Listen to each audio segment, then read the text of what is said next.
খালি চিল্লাচিল্লি শুনছে, কান্নাকাটি শুনছে। একটা চোরের এত বড় সাহস হবে না যে একটা মহিলাকে খুন করা। চুরি যদি সেই করতো, চেইনটা আছে, এই চেইনটা তো নিয়ে যেত। ইমো নাম্বারে ফোন দিয়ে বলেছে যে আমার কোনো শত্রু নাই এখানে। আমি মার্ডার করছি টাকার লোভে বইরা। বিচার করবে না তোরা।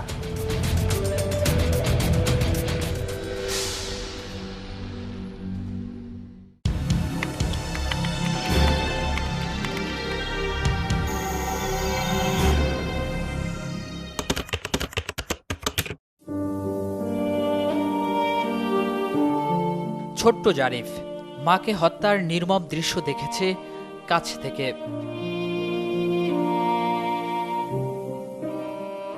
চোখের সামনে মা জান্নাতুল ফেরদৌসকে হত্যা করলেও শুধু তাকিয়ে থেকে দেখা ছাড়া আর কিছুই করার ছিল না কোমলমতি এই শিশুর।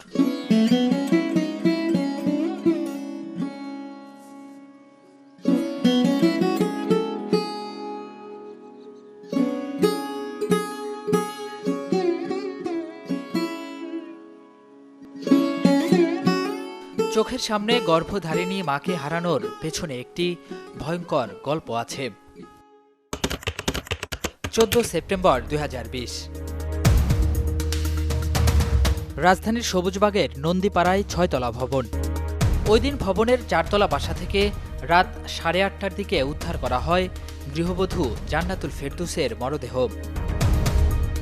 হত্যার ঘটনায় রাতেই একই ভবনের ছাদ থেকে আটক করা হয় নির্মাণ শ্রমিক মনিরকে। বলা হচ্ছে চুরি করতে দেখে ফেলায় জান্নাতুলকে হত্যা করেছে মনির। কিন্তু পরিবারের দাবি পরিকল্পিত হত্যাকাণ্ড ধামাচাপা দিতেই সাজানো হয়েছে চুরির নাটক, যেখানে মনির ছাড়াও অভিযোগ উঠেছে জান্নাতুলের স্বামী মুস্তাফিজ ও তার ভাবি তারিকা খানমের বিরুদ্ধে। নিরপেক্ষ তদন্ত আর সাক্ষ্য প্রমাণের নিরিখে সত্য মিথ্যার পার্থক্য বেরিয়ে আসবে। তবে তার আগে কথা বলতে হবে প্রত্যক্ষদর্শীদের সাথে। যে ভবনের 4তলায় জান্নাতুলকে হত্যা করা হয়েছে সেই ভবনের 3তলায় থাকেন তিনি। সেদিন কি ঘটেছিল তা এই বাসিন্দার মুখেই শুনতে চাই। 3তলা আমার ছেলের বউ, ওনরা আর কি অনেক চেষ্টা করছিল খোলার জন্য, খুলতে পারে নাই, খালি চিল্লাচিল্লি শুনছে, কান্নাকাটি শুনছে। তার মানে অনেকক্ষণ ধরেই চেঁচামেচির শব্দ হচ্ছিল জান্নাতুলদের বাসায়, কিন্তু দরজা বন্ধ থাকায় জান্নাতুলের ডাকে কেউ সাড়া দিতে পারেননি। মহিলা স্বামীর কাছে ফোন দিছে যে এই ঘটনা, তোমার ঘরে এই গন্ডগোল হইতেছে, কি চিল্লাচিল্লি শুনতেছে, বাচ্চা কান্নাকাটি করতেছে। উনি 4তলা থেকে 5তলা নির্মাণাধীন বিল্ডিংয়ের পিছন থেকে একটা ওনাদের একটা গ্রিলের দরজা আছে, ওই দরজা থেকে নাইমা উনি ভিতরে ঢুকছে। এই ভবনের আরেকজন বাসিন্দার সাথে কথা বলবো, যিনি নিজেও সেদিনের ঘটনা সম্পর্কে জানেন। বাচ্চাটার কান্নার আওয়াজ শুনেই মনে করেন জাস্ট আমরা গেছি আর কি, আমি আর 3তলার ভাবি। এই বাচ্চার কান্না বা ওনাকে ফোন দেওয়া, উনি আসা, তারপরে পুলিশ আসা, এই 1 ঘন্টার মধ্যে সব কিছু হয়ে গেছে। জান্নাতুলকে বাঁচাতে না পারলেও এটা যে চুরিকে কেন্দ্র করে খুন তা ভবনের বাসিন্দাদের কাছেও অবিশ্বাস্য। কোনো চুরি হয় না, আমরা কেউ জানি না যে চুরি হয়েছে, চুরির পরেও শুনছি, এই পর্যন্ত শুনি না যে চুরি হয়েছে। একটা চোরের এত বড় সাহস হবে না যে একটা মহিলাকে খুন করা। তো কোনো প্ল্যান প্রোগ্রাম করে আর কি মারা হয়েছে। রাত 8টার দিকে চুরি করতে গিয়ে খুন, এমন বক্তব্য অনেকের কাছেই অবিশ্বাস্য। এমত অবস্থায় কথা বলতে হবে মামলার বাদীর সাথে, যিনি মেয়ের জামাই মুস্তাফিজের ফোন পেয়েই ছুটে যান ঘটনাস্থলে। হঠাৎ করে 8:40 আমার কল দিছে। আমি কিন্তু এশার নামাজ পড়ি, নামাজ পড়তে গেছি, নামাজ পড়তে করি মুস্তাফিজ আমার কল করছে, আব্বা আপনি আসেন। পরে যাইয়ে দিই তার ভাই বসা, তার ভাবি বসা, আত্মীয় বসা। আমার নাতিরাও যখন আমি কোলে নিছি, যাইয়া দেখি যে মেয়েটা আমার পুড়ে দিছে, খাটের উপরে জবা করে রাখছে। হত্যার নেপথ্যে চুরির ঘটনা। শুরুতে এমন বক্তব্য এলেও মেয়ে জান্নাতুলকে পরিকল্পিতভাবে হত্যা করা হয়েছে এমন অভিযোগ তুলে জান্নাতুলের পরিবার, যার সপক্ষে যুক্তিও দিয়েছেন বাবা রুস্তম আলী। 8টা বাজে দেখছে লোক সজাগ, কেন চুরি করতে যাবে সে, তারে মানে পরিকল্পিতভাবে খুন করেছে।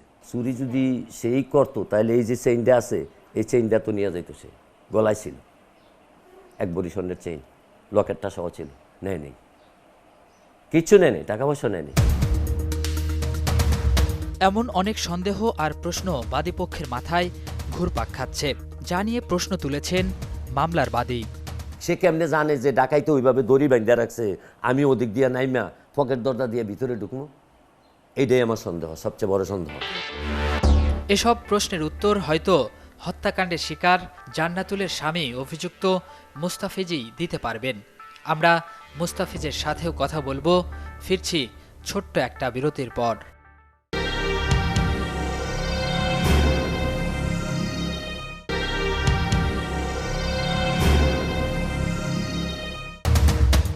মাহমুদুল হাসান হত্যাকাণ্ডের শিকার জান্নাতুলের বোন জামাই।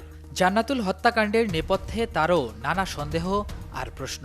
যখন মুস্তাফিজকে ফোন দেওয়া হইলো তখন তো মুস্তাফিজ ওখান থেকে না আইসা আমাদেরকে আগে ফোন দিতে পারতো, যেহেতু আমাদের বাসা পাশাপাশি। আমাদেরকে ফোন না দিয়ে সে ওখানে আসলো, আসার পরে সেই নিজে ফোন দিয়েছে, আব্বা বাসায় আসেন, এক্সিয়ারে সব শেষ, এগুলা বইলা ফোন দিছে। তখন আমরা গিয়া এই অবস্থাটা দেখি আর কি। অনেক ব্যাপার স্যাপার নিয়ে আমরা হয়তো তাকে সন্দেহ করতেছি যে সে ওইটার সাথে খুনির সাথে অবশ্যই মাস্ট বি জড়িত। এমন প্রশ্ন আর অভিযোগ একাধিক, যেটি স্পষ্ট করেছেন জান্নাতুলের বড় বোন। আমার বোন মরার আগের দিন রাতে আমাকে ইমো নাম্বারে ফোন দিয়ে বলেছে যে আপু আমার কোনো শত্রু নাই এখানে, আমার শত্রু শুধু আমার যা, আর আমার হাজব্যান্ড আমাকে ওর ভাগিনার সাথে সন্দেহ করে। আর ও অফিস থেকে এসে ওর ভাবির সাথে মানে 1-2 ঘন্টা গল্প করে তারপর ও বাসায় আসে। অধিকতর তদন্তে হয়তো এসব প্রশ্নের উত্তর মিলবে, তবে মামলা বাধাগ্রস্ত করারও অভিযোগ উঠেছে বাদী পক্ষ থেকে। আমাদেরকে হুমকি দেয় যে আমি চাইলে ছোটন ভাইকে ফাঁসাইতে পারি, ছোটন ভাই ঢাকা সিটি কেন, মতলবে ও চাঁদপুরেও থাকা কষ্ট হয়ে যাবে। আমি বলতে পারি যে ওয়ারিশের জন্য উনি আমার বউকে খুন করছে, এটা বলে আমি ওনাকে ফাঁসাইতে পারি। মেয়েকে হারানোর পর থেকে নিজেকে নিয়ন্ত্রণে রাখতে পারছেন না জান্নাতুলের মা, তাই তো সুষ্ঠু তদন্ত দাবি মায়েরও। আমার যে কোনো রোগ বাড়াম হইলো না, কিছু হইলো না, হাতে কোথায় চাইতাম, বাবা তো না বুঝতাম, বাবা মাবিন আছে, বিচার করবে না তারা। দোষী ব্যক্তির শাস্তি হলেই কিছুটা হলেও কমবে মায়ের বুক ফাটা কান্না। জান্নাতুলকে যে নৃশংসভাবে হত্যা করেছেন, পুলিশ তাকে গ্রেপ্তারও করেছে, যিনি নিজের সংশ্লিষ্টতা স্বীকার করে জবানবন্দিও দিয়েছেন। তবে আমাদের হাতে একটি ভিডিও এসেছে, যেখানে গ্রেপ্তার মনিরের স্ত্রী আকলিমার দাবি মনির একা নন, নেপথ্যে রয়েছে আরও 2 জন। আমার স্বামী আমার কাছে এটা স্বীকার দিয়েছে, হ্যাঁ, আর হার বাইরে বউ খুন করাইছে আমাকে 50,000, বলছে 50,000 টাকা দিন, তুমি খুন করো তারপরে তুমি 50,000 টাকা পাইয়া দেবা। হ্যাঁ মানে শিখাই দিছে, পরে হ্যাঁ কইছে যে আমি এই খুন করছি, আমি এই খুন করছি, হ্যাঁ এই একই কথা কয়, মানে আর কয় না যে আমার সাথে কেউ, মানে আগে কইছিল যে আমার সাথে 2 জন লোক আছে। আকলিমার এমন স্বীকারোক্তি জোর করে নাকি স্বেচ্ছায়, তা জানতে আকলিমার খোঁজে আমরা। আকলিমাকে পাওয়া গেল না। আকলিমার এমন স্বীকারোক্তির দিন পাশেই ছিলেন মনিরের ফুফাতো বোন তানিয়া। আকলিমার এই স্বীকারোক্তি নিয়ে কথা বলেছেন তানিয়া। আমরা যে গেছি আমাদের কারোর সাথেই দেখা করতে দেয় না, শুধু ওর বউ কান্নাকাটি কইরা, ওর বাচ্চা 2টা আছে, তার কারণে ওর বউরেই দেখা করতে দিচ্ছে। বউর কাছে বলছে যে ওর বউ জিগাইছে যে তুমি মার্ডারটা করলা কেন, কয় আমি মার্ডার করছি টাকার লোভে বইরা। পরে মনির বউ বলে জিগাইছে যে তোমার কত টাকা দিচ্ছে মার্ডার করার জন্য, কয় আমার অগ্রিম 20,000 টাকা দিছিল, আর বাকি টাকা 30,000 টাকা কইছে খুনের পর দিব। পরে মনির বউ জিগাইছে যে টাকা দেওয়ার কথা ছিল, টাকা কোথায়? পরে মনির আর এইসব বিষয়ে কোনো কথা বলে না। পরে দারোগায় বলছে জান আর কথা করার সময় নেই। মনিরের স্ত্রী বলছেন নেপথ্যে আরও 2 জন ছিলেন। তাহলে মনির কেন শুধু নিজের সম্পৃক্ততার কথা বলে স্বীকারোক্তি দিলেন? রিমান্ডে নেওয়ার পরে যখন কোর্টে উঠাইছে তখন তো যে আমার বোন যা কথা বলছে, ছোট বোনে যা কথা জিজ্ঞাসা করছে যে তুই মার্ডার করছিস কি লেগা, তোরা তো রিমান্ডে মারে নাই, মারলে ঠিকই তুই সত্যি কথা কইতি। কয় কে কইছে আমার রিমান্ডে মারে নাই, দেখ। পরে জামা উঠায় পিঠে গেঞ্জি পরা ছিল তো, গেঞ্জি পিঠ দেখাইছে, পাড়তাল্লা দেখাইছে, পাড়তাল্লা বাইরেছে, আমার সারা শৈলী বাইরেছে। একদিকে শুধু নিজের সংশ্লিষ্টতার কথা বলে মনিরের স্বীকারোক্তি, অন্যদিকে মনিরের স্বজনদের দাবি মনির খুন করলেও পরিকল্পনায় ছিলেন জান্নাতের স্বামী ও তার ভাবি তারিকা খানম। ফলে রহস্যাবৃত থেকে যাচ্ছে জান্নাতুল হত্যার ঘটনা। ফিরছি আরও একটা বিরতির পর।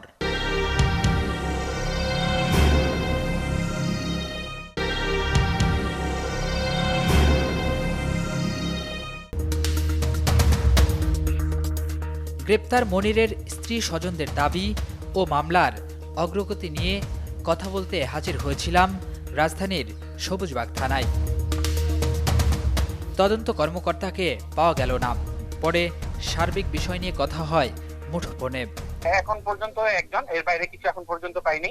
এর বাইরে পাইলে তাহলে ছাড় দেওয়ার কোনো সুযোগ নেই, এবং আমি তাদেরকে বারবার বলছি কোনো সাক্ষ্য প্রমাণ থাকলে পরে কোনো যদি থাকে আমাকে বলেন, আমি এটা অবশ্যই এটা বিবেচনায় নিয়ে তদন্ত করবো। এই মনিরের বউ আমার কাছে আসছিল, কারণ মনিরের একটা মোবাইল আমার কাছে আছে, এই মোবাইলটা নেওয়ার জন্য আসছিল। তখন আমি মনিরের বউকে জিজ্ঞাসাবাদ করলাম, বাবা কি হয়েছে বলো তো ঘটনাটা। পরে সে এক পর্যায়ে আমার কাছে কনফেস করেছে যে তারা এই বাদি শিখানো কথাটাই তারা বলেছে ফোনে, এবং বাদিয়েরা এটা রেকর্ড করে আপনাদের সাংবাদিকদের কাছে দিচ্ছে।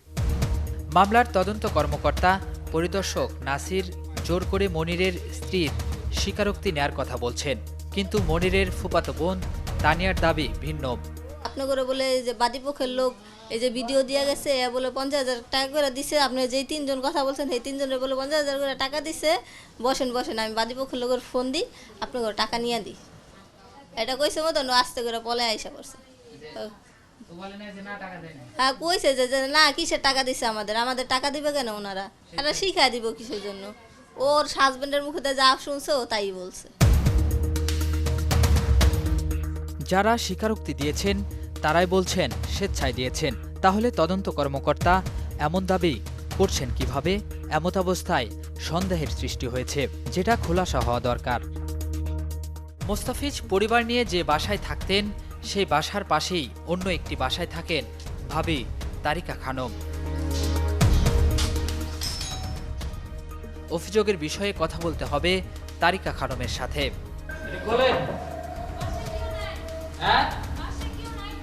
ভেতরের মানুষের উপস্থিতি থাকলেও কোনো সাড়া পাওয়া গেল না। কথা বলতে হবে জান্নাতুলের স্বামী অভিযুক্ত মোস্তাফিজের সাথে। অভিযোগের বিষয়ে সব প্রশ্নের উত্তর দিয়েছেন মোস্তাফিজ। কিভাবে এই সংশ্লিষ্টতা আনছে এটা আমি বুঝতে পারতেছি না। আমার মনে হয় এটা টোটালি একটা ভিত্তিহীন। আমার ফুটফুটে একটা সন্তান আসছে, এরপরেও কি মনে হয় যে আমি আমার স্ত্রীকে পরিকল্পিতভাবে হত্যা করতে পারি? মনির নিজে আমারে বলছে এই পুলিশের সামনে, ওসির সামনে, আমার সামনে আরো 2টা ছেলে বসা ছিল, শিক্ষিত ছেলে, 2টা ছেলের সামনে বলছে যে তার ভাবি মারাইছে। অভিযোগ অস্বীকার করলেও তার কাছে প্রশ্ন ছিল, বারান্দার পকেট গেট প্রতিদিন বন্ধ থাকলেও সেদিন খোলা ছিল কেন? বারান্দার পাশে একটা জায়গা রাখি যেখানে গাছ লাগানো হয়, আর ওইটার সিস্টেম ছিল যে আমি সকালবেলা গাছে পানি দিয়ে দিই, সে আসরের পরে পানি দিয়ে তালা মেরে রেখে দেয়। কিন্তু হয়তোবা ওই দিন সে ভুলে গেছিল বা কি হয়েছিল এটা তো আর ওই দিনের কথা বলতে পারবো না। বিষয়টি না জানলেও জান্নাতুল হত্যার সুষ্ঠু তদন্ত চান পরিবারের সদস্যরা। আমি বাচ্চা যখন দেখে যাইতে পারি যে মেয়েটার সুষ্ঠু বিচারটা আমি পাইছি। চাঞ্চল্যকর জান্নাতুল ফেরদৌস হত্যার নেপথ্যে চুরির ঘটনা মানতে পারছেন না স্বজনরা। স্বজনদের দাবি, ঘাতক যেই হোক একার পক্ষে এমন হত্যাকাণ্ড ঘটানো সম্ভব নয়, এর পেছনে অন্যদের হাত রয়েছে। নিরপেক্ষ তদন্ত হলেই প্রকৃত রহস্য বেরিয়ে আসবে।